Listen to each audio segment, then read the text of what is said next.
Buonasera e ben ritrovati con l'informazione flash di New Sicilia, i principali titoli del pomeriggio. L'ex assessore regionale alla famiglia Paolo Colianni, condannato con rito abbreviato a 5 anni e 4 mesi per violenza sessuale su minori al di sotto dei 14 anni, è tornato in libertà dopo 1 anno e mezzo agli arresti domiciliari. La Procura Generale ha fatto ricorso in Cassazione contro la concessione delle attenuanti generiche e l'irrogazione di una pena ritenuta troppo bassa.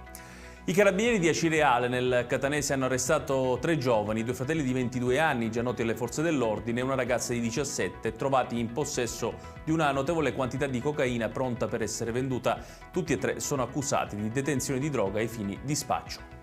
È arrivato in Sicilia Martin Scorsese, ospite d'onore alla 71esima edizione del Taormina Film Festival. Il regista americano ha parlato ai microfoni dei giornalisti commentando i primi mesi di presidenza Trump. Sono deluso dal presidente USA, odio e rabbia sono controproducenti anche per se stesso, ha detto Scorsese.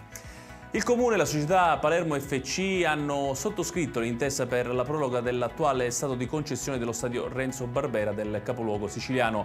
L'accordo tra le parti prevede la facoltà di stipulare una nuova convenzione per la concessione dell'impianto fino a 99 anni, previa presentazione di un progetto di fattibilità tecnico ed economico che dovrà essere approvato dal Comune. E chiudiamo con il meteo. Quella di domani in Sicilia sarà una giornata caratterizzata da tempo stabile ed assolato. Le temperature massime torneranno a salire con picchi oltre i 35 gradi a Siracusa e Agrigento. La Protezione Civile ha diramato un'allerta arancione per il rischio incendi su tutto il territorio regionale.